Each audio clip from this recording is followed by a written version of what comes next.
ಇವಳು ಸೂಚಿಸಿದ ವರನನ್ನು ನಾನು ಒಪ್ಪಬೇಕಾ? ನನ್ನ ಮಗಳಿಗೆ ವರನ ಆಯ್ಕೆ ಮಾಡಬೇಕಾದವನು ನಾನು. ಅಬ್ಬಬ್ಬಾ, ಏನು ಮಾತಾಡ್ತಾಳೆ? ಅಂತೂ ತಾನು ನಿದ್ದೆಗೆಟ್ಟಿದ್ದಲ್ಲದೆ ನಮ್ಮವರ ನಿದ್ದೆಯನ್ನು ಗೆಡಿಸಿ ಹೋದಳು. ಆಹಾ, ಅದಾರು ಬರುತ್ತಿರುವುದು.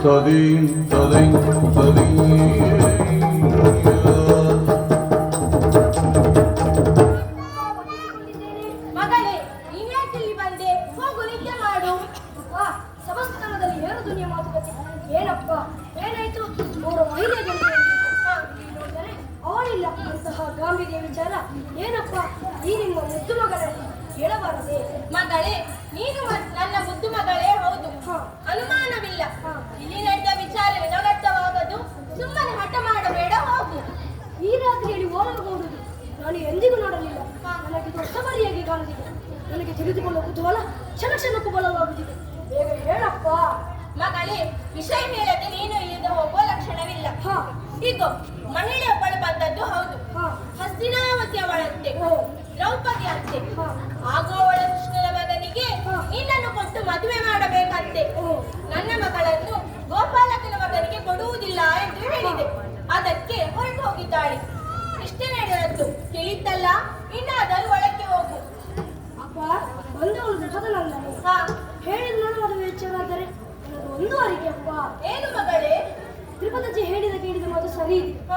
ಆ ಚಿನ್ಮಯ ಮೂರ್ತಿಯ ಸರಿಯಾದ ವರ ಎಂಬುದರಲ್ಲಿ ಅನುಮಾನವಿಲ್ಲ. ಇದು ಋಣಾನುಬಂಧ ಹೌದು, ಜನ್ಮಾಂತರ ಬಂಧ ಹೌದು. ನನ್ನ ಮತ್ತು ಮನ್ಮಥನ ಮದುವೆ ಎಂಬುದು ಹಿಂದಿನ ಜನ್ಮದಲ್ಲಿ ನಿಶ್ಚಿತವಾದದು ಅಪ್ಪ. ಮಗಳೇ, ನೀನು ಹೇಳುತ್ತಿರುವುದು ನಿಜವೇ? ಇದು ನಿನಗೆ ಹೇಗೆ ತಿಳಿಯಿತು? ನನಗೆ ತಿಳಿದ ಬಗ್ಗೆ ಕೇಳುವಿಲ್ಲ.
ಲಾಲಿಸು ಧ್ರುಪದದು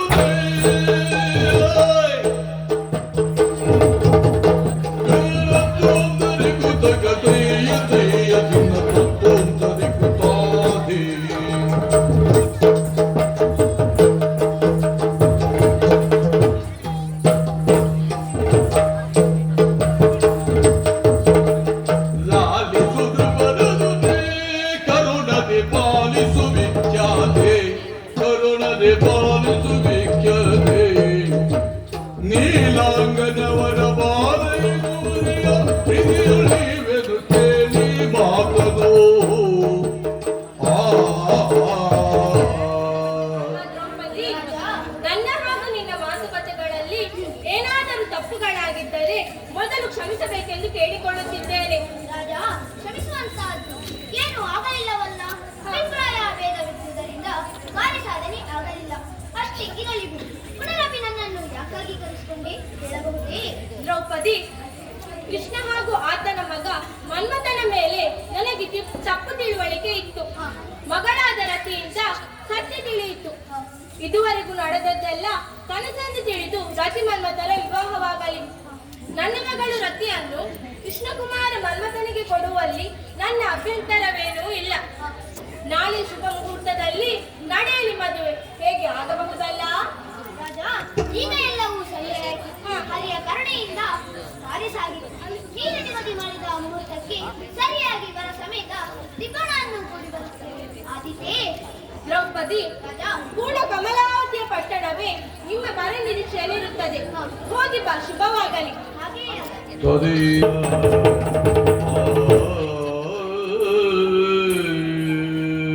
ದ್ರೌಪದಿ ನನ್ನೆಣಿಕೆಯಂತೆ ನನ್ನ ಮಗನಿಗೆ ಯೋಗ್ಯವಾಗುವಂತಹ ವಧುವನ್ನು ನಿಶ್ಚಯಿಸುವುದರ ಜೊತೆಗೆ ನಾನು ರುಕ್ಮಿಣನೊಡನೆ ಕೈದಿರುವ ಪದವನ್ನು ಈಡೇರಿಸುವುದಕ್ಕೆ ಕಾರಣವಾಗಿದ್ದಾರೆ. ಈ ವಿಚಾರವನ್ನು ಮೊದಲು ಅಣ್ಣ ಬಲಭದ್ರನಿಗೆ ಹೇಳಬೇಕಾಗಿದೆ. ಹಾಗಾಗಿ ಅತ್ತ ಸಾಗುತ್ತೇನೆ.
ಈ ರೀತಿಯ ಗೌರವವನ್ನು ಪಡೆಯಬೇಕಾದರೆ ನಾನು ಮತ್ತು ನನ್ನ ತಮ್ಮ ಕೃಷ್ಣನ ಶ್ರಮ ಎಷ್ಟಿದೆ.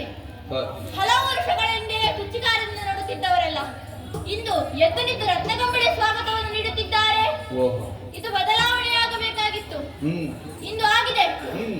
ನಮ್ಮವರ ಅಪರಾಧದಿಂದ ಶಾಪವಾಕ್ಯವನ್ನು ಪಡೆದವರು ಯಾದವರು ಹ್ಮ್ ಅದನ್ನು ಖುಷಿಯಾಗಿಸಿ ಕೃಷ್ಣನ ಸೂಚನೆಯಂತೆ ಶರದಿಯಲ್ಲಿ ಮುಳುಗಿರುವ ಕುಶಸ್ಥಳ ಎಂಬ ಭೂಪ್ರದೇಶವನ್ನು ನನ್ನ ಹಲಾಯುಧದಿಂದ ಮೇಲಕ್ಕೆತ್ತಿ ದ್ವಾರಕೆ ಎಂಬ ಪುರವನ್ನು ಕಟ್ಟಿ ಕಾರಣಾಂತರದಿಂದ ಎಲ್ಲೆಲ್ಲೂ ಹರಿದು ಹಂಚಾಗಿ ಹೋಗಿದ್ದ ನಮ್ಮವರನ್ನೆಲ್ಲ ಒಂದುಗೂಡಿಸಿ ದ್ವಾರಕೆಯನ್ನು ಆಳುತ್ತಿದ್ದೇನೆ. ಹೌದು, ಓಲಗದ ಸಮಯದಲ್ಲಿ ಬರಬೇಕಾಗಿದ್ದ ಕೃಷ್ಣ ಎಲ್ಲಿಗೆ ಹೋದ? ಎಲ್ಲಿಗೆ ಹೋದ ಕೃಷ್ಣ? ಎಲ್ಲೆಲ್ಲಿ ಹೋಗುತ್ತಾನೋ, ಏನೇನು ಮಾಡುತ್ತಾನೋ ಇವರಿಗೆ ಗೊತ್ತು. ಮಾಡುವುದಲ್ಲೆಲ್ಲ ಮಾಡಿ ಏನು ತಿಳಿಯದವರಂತೆ ನಟಿಸುವುದು ಇವನಿಗೆ ಚೆನ್ನಾಗಿ ಗೊತ್ತಿದೆ. ಸಭೆ ಸೇರಿ ಇಷ್ಟು ಹೊತ್ತಾದರೂ ಇವನು ಮತ್ತೆ ಇಲ್ಲ. ಎಲ್ಲದಕ್ಕೂ ತಲೆ ಕೊಡುವುದಕ್ಕೆ ಅಣ್ಣ ಇದ್ದಾನಲ್ಲ. ಎಲ್ಲದಕ್ಕೂ ತಲೆ ಕೊಡುವುದಕ್ಕೆ ಅಣ್ಣ ಇದ್ದಾನಲ್ಲ. ಇವನಿಗೆ ಏನು ಸಮಯ ಪ್ರಜ್ಞೆ ಎಂಬುದೇ ಇಲ್ಲ. ಒಮ್ಮೆ ಬರಲಿ, ಅವನಿಗೆ ಬುದ್ಧಿ ಕಲಿಸಬೇಕು.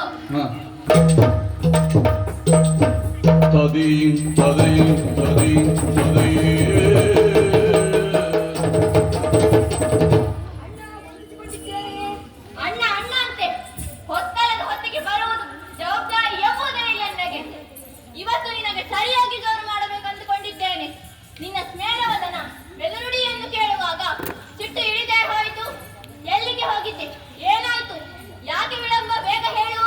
ಅಣ್ಣ, ಒಂದು ವಿಶೇಷ ಸಂಗತಿ ಇದೆ ಅಣ್ಣ. ಏನು ಅದು? ನನಗೂ ಸ್ವಲ್ಪ ಹೇಳು. ಅದು ಮದುವೆಗೆ ಸಂಬಂಧಪಟ್ಟಿದ್ದು. ಛೀ, ನಾಚಿಕೆ ಆಗುವುದಿಲ್ಲ ನಿನಗೆ? ಮದುವೆ ವಯಸ್ಸಿಗೆ ಬಂದ ಮಗನಿದ್ದಾನೆ, ಇನ್ನಿದ್ದ ಮದುವೆ ನಿನಗೆ? ನನಗಲ್ಲಣ್ಣ, ಮತ್ಯಾರಿಗೆ? ನನ್ನ ಮಗ ಮನ್ಮಥನಿಗೆ ಕಮಲಾವತಿಯ ಅರಸ ಕಮಲಭೂಪನ ಮಗಳು ಪ್ರತಿಯೇವಗೆ ನಿನ್ನ ಹಿರಿದಿನದಲ್ಲಿ ಮದುವೆಯಾಗಬೇಕು. ಹೇಗೆ ಆಗಬಹುದೇ? ಒಳ್ಳೆಯ ವಿಷಯ. ಅದು ಹೌದು, ಮದುಮಗ ಎಲ್ಲಿ?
ಶುಭವಾಗಲಿ. ಮಗು ವಂದಿಸಿದ್ದೇನೆ. ಶುಭವಾಗಲಿ ಮಗನೇ, ಹೇಳು ಮೇಲೆ. ಅಪ್ಪ, ಕರೆಸಿದ ಕಾರಣವೇನು? ಇಬ್ಬರು ಬಹಳ ಸಂತೋಷದಿಂದಿದ್ದೀರಿ.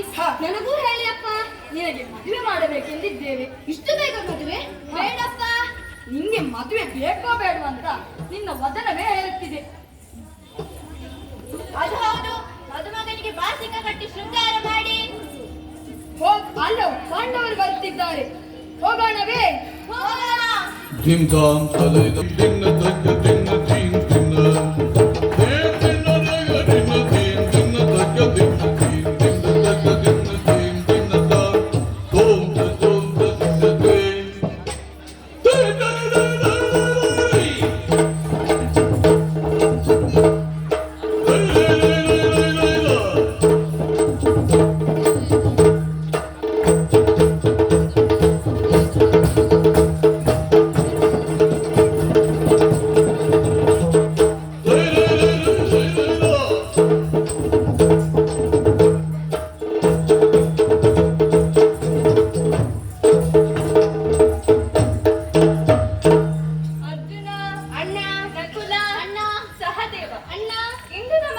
ಸಂತೋಷದ ಸುದ್ದಿ ಬಂದಿದೆ.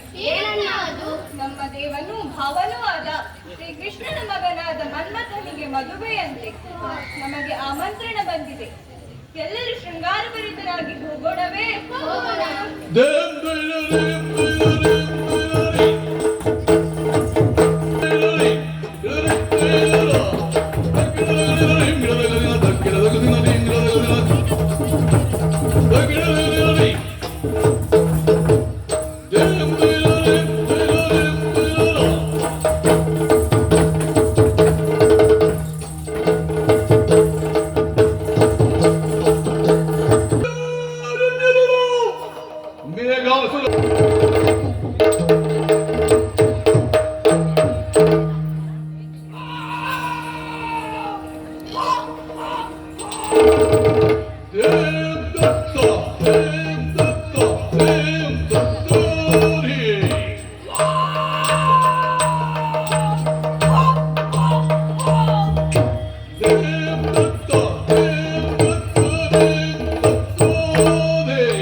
ಹಾ.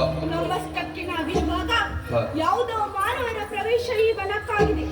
ಮಾನವರ ವಾಸನೆ ನನ್ನ ನಾಸ ಪುಟವನ್ನೇ ಭೇದಿಸುತ್ತಿದೆಯಲ್ಲ. ಹಾ. ಮಾನವರ ಮಾಂಸವನ್ನು ಮೇಯದೆ ಬಹಳ ಸಮಯವಾಯಿತು. ನಾನೊಬ್ಬನೇ ತಿನ್ನುವುದನ್ನು. ನನಗೊಬ್ಬಳು ತಂಗಿ ಇದ್ದಾಳೆ. ಹಾ. ಅವಳೇ ಮೇಘಸ್ಥನಿ. ಹಾ. ತಂಗಿ ಮೇಘಸ್ಥನಿ, ಎಲ್ಲಿದ್ದೀಯಾ? ಬಾ ಬಾ. ದೆಂಬೆ ಬರೆತ.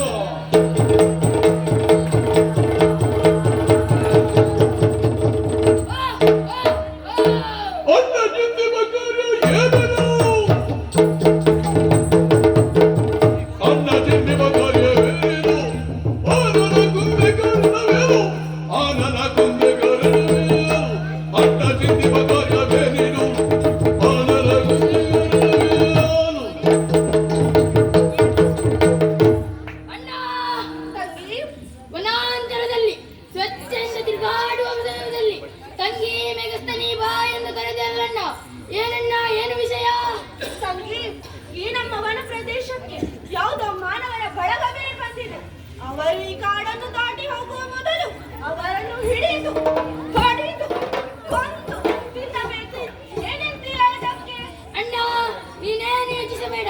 ವನಾಂತರಕ್ಕೆ ಬಂದಿರುವ ಜನರನ್ನು ಹಿಡಿದು ಬಡಿದು ಅವರ ಮಾಂಸ ಮೂಳೆಗಳಿಂದ ಬಗೆ ಬಗೆಯ ಅಡುಗೆಗಳನ್ನು ತಯಾರಿಸಿ ನಿನಗೆ ಉಣಬಡಿಸುತ್ತೇನೆ. ಅಪ್ಪಣೆಯಿಸಿದರೆ ಈಗಲೇ ಹೊರಡುತ್ತೇನೆ. ತಂಗಿ, ನಮ್ಮಿಬ್ಬರ ಯೋಚನೆ ಒಂದೇ ಆಗಿದೆ. ನೀನು ಮುಂದಕ್ಕೆ ಹೊರಡು, ನಾನು ನಿನ್ನನ್ನು ಹಿಂಬಾಲಿಸುತ್ತೇನೆ.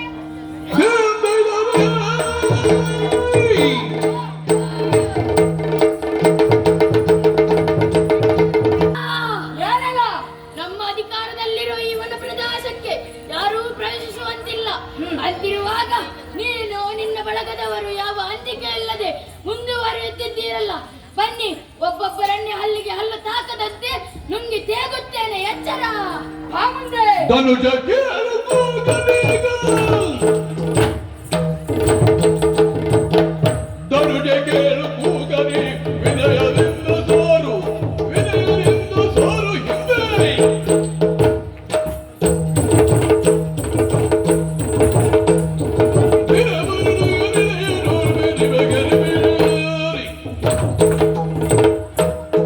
ಎಲ್ಲ ಮರಳೆ, ನಿನ್ನ ಗಂಟಲಲ್ಲಿ ಇಳಿಯುವ ಸುಲಭದ ರುಚು ನಾವೆಂದು ಭಾವಿಸಿದ್ದೀಯ. ನಾವೆಲ್ಲರೂ ಒಂದು ಮದುವೆ ಕಾರ್ಯದ ನಿಮಿತ್ತ ಸಾಗುವವರಿದ್ದೇವೆ. ಪಥವನ್ನು ಬಿಟ್ಟು ಕದಲಿದರೆ ಸರಿ, ಅಡ್ಡಯಿಸಿದೆಯಾದರೆ ಸಾಯುತ್ತೀಯ ಜೋಕೆ. ಯಾರು ಸಾಯುತ್ತಾರೆ, ಯಾರು ಬದುಕುತ್ತಾರೆ, ತೀರ್ಮಾನವಾಗಲಿ. ಬಾ ಮುಂದೆ. ಬಾ ಮುಂದೆ.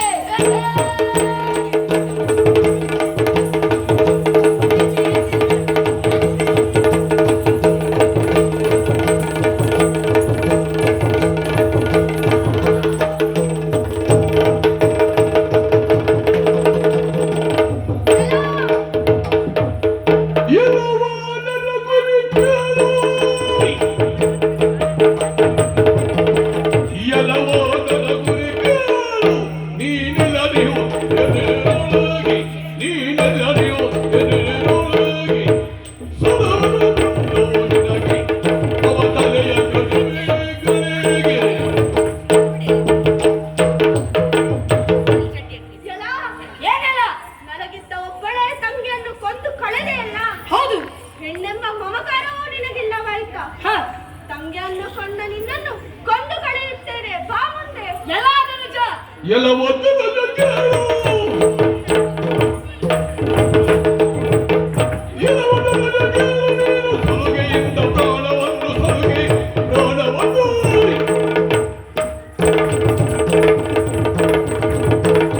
ಮರೆಯಬೇಡ. ಹೋಗು ನಿನ್ನ ಕೇಳಿ. ಎಲ್ಲ ಧನುಜಾಸುರ, ಅಣ್ಣ ತಂಗಿಯರ ಚರ್ಯ ಚಟುವಟಿಕೆಗಳನ್ನು ಅರಿತವನಿದ್ದೇನೆ. ಓಹೋ, ಒಬ್ಬ ಸ್ತ್ರೀಗೆ ಇರಬೇಕಾದ ಯಾವುದೇ ಗುಣ ಅವಳಲ್ಲಿ ಇರಲಿಲ್ಲ. ಹಾಗಾಗಿ ಅವಳನ್ನು ಕೊಂದೆ. ಈ ವನಾಂತರಕ್ಕೆ ಬರುವ ಮಾನವನನ್ನು ಹಿಡಿದು ತಿನ್ನುವುದು ನಿಮ್ಮ ಕಾಯಕ ಅಲ್ಲವೇ? ಇಂದು ಅದಕ್ಕೆ ಪೂರ್ಣ ವಿರಾಮ ನೀಡುತ್ತೇನೆ.